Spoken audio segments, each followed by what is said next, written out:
Hello, I'm Emma Louise Coffey and you're welcome to The Dairy Edge, the Teagasc Dairy podcast. We're bringing you the latest information, insights and opinion to improve dairy farm performance. And on this week's show, as growth rates pick up, Grassland Campaign Manager John Maher recommends how to manage our grazing swards now and into the mid-season. The spring has come slow in terms of growth. That's the first thing to note, Emma. So, we're somewhere between 40-50% of grass growth rates compared to what we normally would get during February and March. As the other point then to note is the grazing conditions were poor as well. So while we had slow growth, we also had difficult grazing conditions, which basically meant that the level of grass in the diet of the dairy cow was probably less than ideal compared to previous years, and the level of grass production has been behind as well. So it's been difficult. There's been challenges around application of slurry as well, and we're behind in that too. In terms, you mentioned 40 to 50% of the growth we'd normally expect at this time of year. What sort of impact is that going to have on, say, annual grass production? Yeah, while we're behind in the spring compared to normal, only half normal, the reality is, though, from mid-April onwards, we grow 90% of the grass for the year. So, while it has been a difficult February, March and start of April, we have a lot of grass still to grow and graze. And the fact that 10% grows before the 1st of April and we got half of that compared to average, we're only 5% behind as we go into the main grazing season.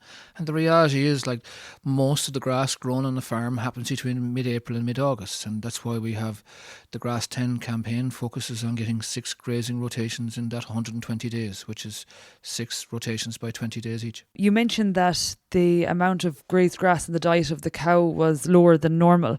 What sort of spring rotation plans did you see emulate on farms? Well, look, people got off to a slow start in February because it wasn't the best month, but that was okay. But a lot of adjustment had to take place then in March and into April because, number one, grazing conditions were poor and probably more importantly, grass growth rates were low. So some of the better paddocks were grazed with higher covers maybe earlier on. And by the time you got to mid-March, the level of recovery wasn't great. So it meant that people had to push out the start of the second round from probably early April to mid-April, right? And some even into the third week of April. Now, look, for those who farm on heavy land, missing out in February is not a big deal, and missing out part of March is not a big deal. However, they're on the back foot now in April. So, things are behind. However, growth is picking up, though, in the latter half of April. And you mentioned growth is picking up. Weather conditions changed dramatically and therefore the grass situation and the amount of grass on farms completely changed. What are you seeing as a result of this? Yeah, we're seeing two things, and there's good news and there's not so good news, I suppose. To be very simple about it, we've seen a huge change in growth rates now in the latter half of April. They're more or less close to normal. Soil temperatures are 2 degrees above normal, which is a bit surprising, but that's the reality of it. And there's been, some leftover nitrogen from the spring carried into April as well. So the reality is that growth is actually not bad, and we're not doing we're doing well on that front. However, on the other front of trying to graze the grass is where the challenge is now. So the grazing conditions have gone from being good to bad and bad to good simply because of the weather pattern. So we get levels of rainfall that sometimes are a bit too high or excessive, and it's making grazing conditions challenging now, unfortunately. And taking cognizance of the rain, like we've had relatively heavy rain now in the last few days, how do we manage the grass on farm, and do we need to consider, dare I say, take out surpluses? You're right in the fact that because growth now is pretty close to normal and people are challenged with grazing conditions, that means then that animals are in and out and even maybe on still some level of silage. So the bottom line is that on many farms there's almost a surplus of grass on farm because of the difficult and challenging grazing conditions combined with the surge in growth. So, if you look at the measurements in pasture base and look at the farms that are, doing pretty well in terms of grass production and fertiliser spread, they're now in a surplus situation. So a few things have to happen here. We have to try and manage the difficult grazing conditions, which means putting the right grazing techniques in place, picking the right paddocks to graze during these conditions. At the same time, though, people have been probably a little bit overcautious about closing silage ground up, and that needs to happen. And if fields are gone too strong in grass, they should be closed up for silage. And look, we'd ask people that they would go close to stocking at 4 cows per hectare, which in simple terms of grass growth means you must grow about 65 a day to maintain that stocking rate with 1 or 2 kilos of meal to cover you for Cal Mag. And that's where the growth is at the moment as we speak here in the latter half of April. So 3 things have to happen then. One, that we close up the land for silage and stock at 4 cows per hectare. The next piece then is to try and do the best we can with the grazing conditions that are prevailing, right? And where there is surplus grass, when the conditions change in terms of weather and we get sun and we need that, these paddocks that are gone too strong, they need to be made into surplus bales. Now, you need sun for that to happen because it's the first round bales this season. Nitrogen has been running behind, so there's going to be a level of nitrogen hanging around in grass that's a little bit surplus to normal. So, to overcome that, you need sunshine to increase the sugar content so that the good bales can be made, which effectively means we must wilt the grass. It has to be down for at least, probably 36, 48 hours with good sunshine to make the right bales. And I mean, to take a step away from the current situation we're in, we're technically mid-season grazing at the moment. Can you talk us through the targets that we should be hitting around farm cover and rotation length at this time of year? Yeah, look, like as I said, there's surplus grass there, right? And the cupboard is bare in many places in terms of silage, so it's not seen as a bad thing to be going off making surplus grass into bales. We have to fill the empty cupboard. So and in order for that to happen, then this is where we walk the farm and we need to establish where we are in terms of grass supply, and really to try and stick to a grazing rotation of about 20 days. The growth rates at the moment are in the 60s, as we speak, going into the latter half of April. So that's equivalent then of 4 cows per hectare. So if you do 20 days by 60 or 65, right, that's somewhere about 12, 13, 1400 kilograms of grass dry matter, which is why we target a rotation length of 18 to 20 days. So that's the first point then, that you divide your farm up and be able to graze that proportion of the farm, 120 to the farm every day.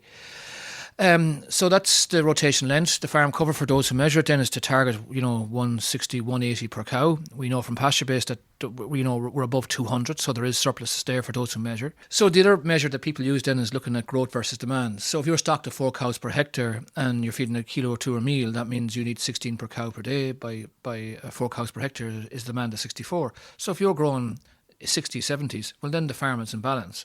Now if you're growing above 70, then there's surplus, right? And obviously if you're growing less than 60, then there's a bit of a deficit. So some people will measure grass in different ways. Some will do the farm cover, some will operate kilograms of dry matter per cow, some will do growth versus demand, some will use rotation length, and then some will also target that they want to enter the 13 or 1400 kilograms of grass dry matter per hectare, which is effectively grazing grass at the 2.5 to 3 leaf stage. And once they know they're going to that type of grass and the right grass, they can go in, graze it down well and move on to the next paddock. So they target the right amount of grass to go into every time. You mentioned farm cover per cow, and just to pick up on that, during the spring we would have been monitoring farm cover per hectare, and we essentially wouldn't have had any focus on farm cover per cow. Why does this change when we move from the spring to mid-season? Okay, so in the spring we have all the farm open to us. We have a long grazing rotation, even longer this year, unfortunately. And there's a target figure there of trying to open somewhere around 900 of the average farm cover. Cows start to calve, and eventually you try and get to a cover of 600, and let it drop below 500 by sometime in the first half of April. Now we move into a much greater production potential of grass, and growth rates are high. So very simple. If I want 160 per cow and I'm stocked at 4 cows per hectare, I need an average farm cover around 650, and that keeps the farm roughly in balance. And that's supposed to be somewhere about the average for the farm.